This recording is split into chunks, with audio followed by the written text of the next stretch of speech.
Gasparino here, Real Clear Politics reporter Amy Burns, and the Washington Free Beacon's Liz Harrington. Liz, how do we begin with you? Donald Trump has been visiting states that have seemed out of reach. Not so much Pennsylvania today. That is doable. But when he spent a good deal of time in Michigan and Wisconsin, states where he trails by 6 or more points, a lot of people have been saying, put your energy to other areas. And his people keep telling me, well, we think we're gaining traction in these states that presumably are out of reach. What do you make of that? Well, I think their internal polling probably suggests that they have a better shot at these states than the public polls show. And I think when we're looking at these polls, we got to remember it's all about turnout. The polls don't necessarily say what the turnout is going to be. And if you look at the latest national poll where Trump has that 1-point lead, the biggest indicator that it's a problem for Hillary, her enthusiasm has dropped by 8 points in just a matter of days. This has been her problem all along. Voters are not enthusiastic about voting for her and going out there, and especially when you have the news that she's under multiple FBI investigations, that certainly doesn't help. And I think Trump sees an opportunity here. He needs to flip some of these states to have a chance to win the election to begin with. And his message resonates in places like Michigan and Pennsylvania. So I think he really sees an opportunity there and has a shot.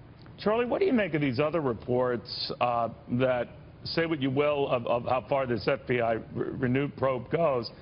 It's translated into a lot of, money men and women giving money now to Donald Trump, convinced that he has a chance.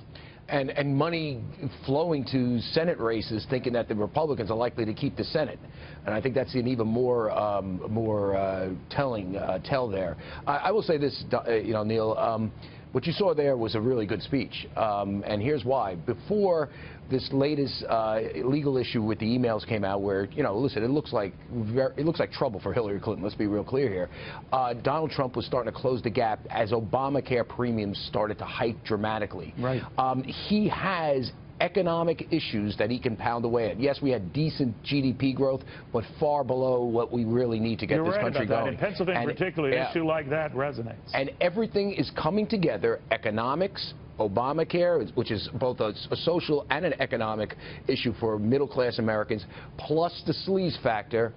Man, if he screws this up now, it's kind of hard. He's got the wind at his back. Now, I'm not saying he's going to win. The Electoral College is stacked against him, but damn, he's got the wind at his back right now. Well, I don't know what's going on, Caitlin. You and I were briefly chatting about it before the show here, that something seismic to me is going on, and I don't know we'll appreciate the magnitude of it, obviously, until Election Day. The easy comparison is 1980, when there was a seismic shift in sentiment away from Jimmy Carter to Ronald Reagan.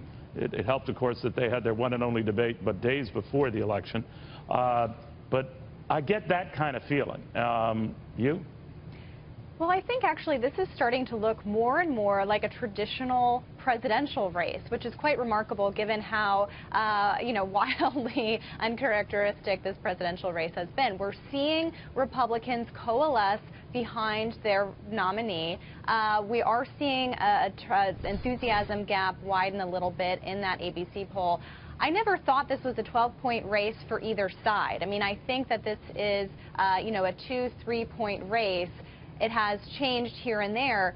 But Charlie brings up a really good point that last week the race was narrowing in the final stretch, and Donald Trump was presented with a couple of different options to capitalize on them. One of them being the Obamacare hikes. I think that is kind of what we're seeing in the polling. I think it will still take a few days to kind of flesh out the FBI think about that results. Ironically, a campaign that has been attacked for being devoid of issues could be decided on, heaven forbid, issues.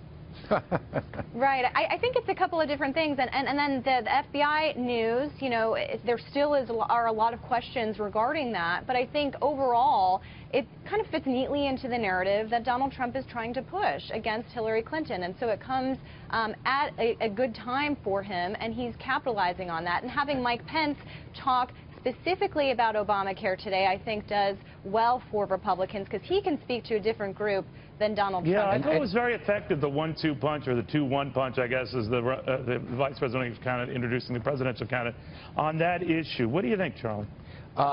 Listen, I think Pence is a brilliant orator. He's straight. He's the straight man to Donald's craziness.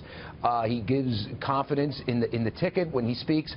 And I will say one other thing that's helping Donald Trump, I think, with undecided voters, and me and Charlie Brady, our statistician here, were just talking about this. Undecided people are going to go into that voting booth and they're going to say, okay, Republicans keep the Senate. As crazy as Donald is, do I potentially want a president that's going to be impeached? I mean, she could be impeached based on this stuff. That is some noise out there. Liz, Yep. real quickly, your final thoughts on that, and how much that could affect people's voting.